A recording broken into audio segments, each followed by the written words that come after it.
Welcome to class, KSLU Law students. Right, let's get straight into it.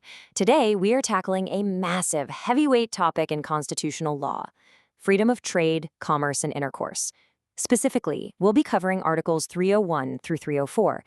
Now, pay very close attention to me. The framework we are going to strictly dissect today is precisely what is required for you to secure maximum marks for a standard 16-mark essay question in your university examinations. We are going to rely entirely on the exact text and the bare act provisions of the Constitution, so take out your notebooks and let's begin. All right, here is our blueprint for the lecture. 1. Introduction to Economic Unity. 2. Article 301, General Freedom. 3. Parliamentary Power and Restrictions. 4. Article 304, State Restrictions. 5. Landmark Case Law Analysis. And finally, 6. Conclusion and Key Points. I am explicitly instructing you to memorize this exact sequence of headings. Writing these sequentially on your exam script is simply non-negotiable if you want a top score. Heading number 1, Introduction to Economic Unity, under Part 13 of the Constitution of India. The Constitution of India ensures economic unity of the country by guaranteeing freedom of trade, commerce, and intercourse. Read that to yourselves one more time. The absolute key phrase here is economic unity. You see, the framers of the Constitution knew perfectly well that a fragmented, divided economy would completely weaken the newly independent nation. By guaranteeing this freedom under Part 13, they effectively forged a single, unified national market.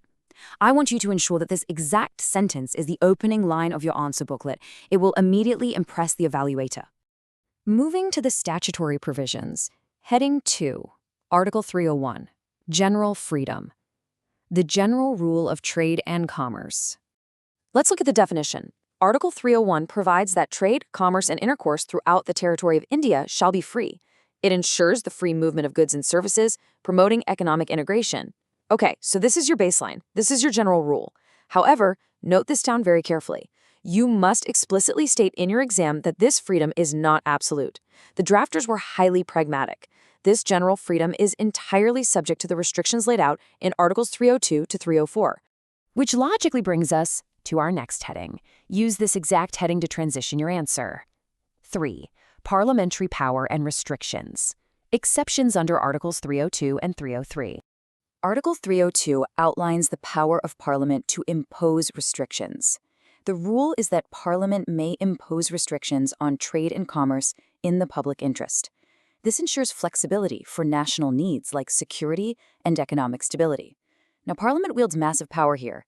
When you are writing your exam, I firmly advise you to physically underline the words public interest, security, and economic stability. If Parliament decides that exporting a certain vital commodity threatens our national economic stability, Article 302 gives them the constitutional authority to stop it in its tracks. Next is Article 303, which deals with restrictions on discriminatory laws. It states that Parliament and state legislatures cannot make discriminatory laws favoring one state over another. But look at the exception. Parliament can make such laws in case of scarcity of goods in any part of India. Listen to me very carefully right now. I am issuing a strict warning to the class. KSLU evaluators actively look for this nuance. Omitting the scarcity of goods exception will result in a heavy deduction of marks. It is critical because it proves you understand that while Parliament cannot play favorites among states, they are permitted to intervene if there is a desperate famine or scarcity requiring an unequal distribution of resources. Now we shift our focus from the center to the states.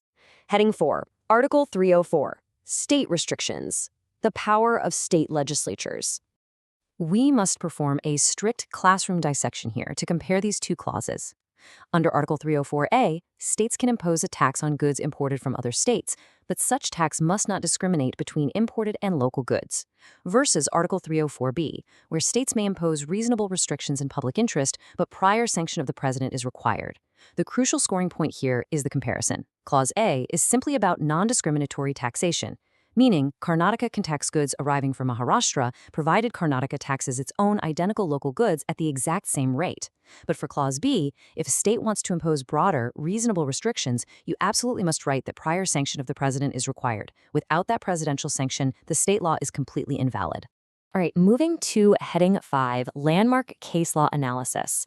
Mandatory judicial precedents.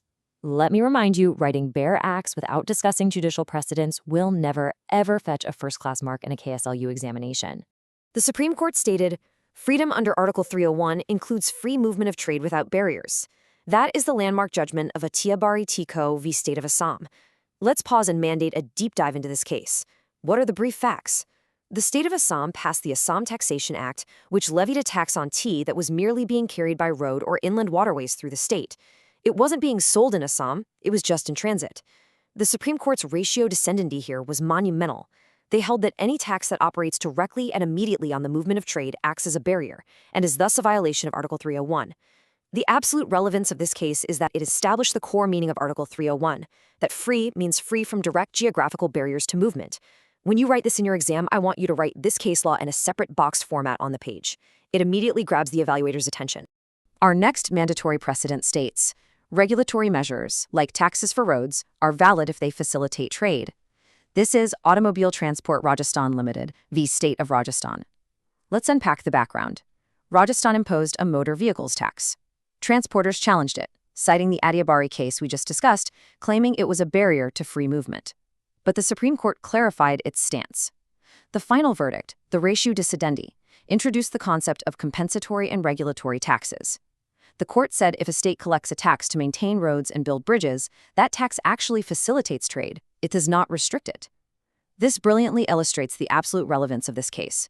It provides the practical limitation to Article 301 and clarifies what a reasonable restriction truly is. Underline this case name immediately in your answer booklet. It is the mandatory counterweight to Atiabari. We are at the final stretch. Heading 6, Conclusion and Key Points. Summarizing the constitutional balance. Consolidate your arguments neatly under this final heading. Let's summarize the key points. 1. Freedom under Article 301 is a general freedom. 2. Articles 302 to 304 provide exceptions and limitations. 3. It is all about the balance between economic freedom and state control. These 3 lines perfectly summarize the structural interplay of Part 13 of the Constitution. You have the grand rule, you have the pragmatic exceptions, and you have the ultimate judicial balance. For your absolute final sentence, you will write verbatim this exact text. Articles 301 to 304 ensure free trade across India while allowing reasonable restrictions in public interest. This balance promotes economic unity and federal harmony. I instruct you to memorize and reproduce these exact closing words. Federal harmony is the golden phrase that proves to the evaluator that you understand the macro-constitutional objective. Leaving this commanding final impression will undoubtedly secure those top marks. But as you continue your studies, I want to leave you with this provocative question to ponder.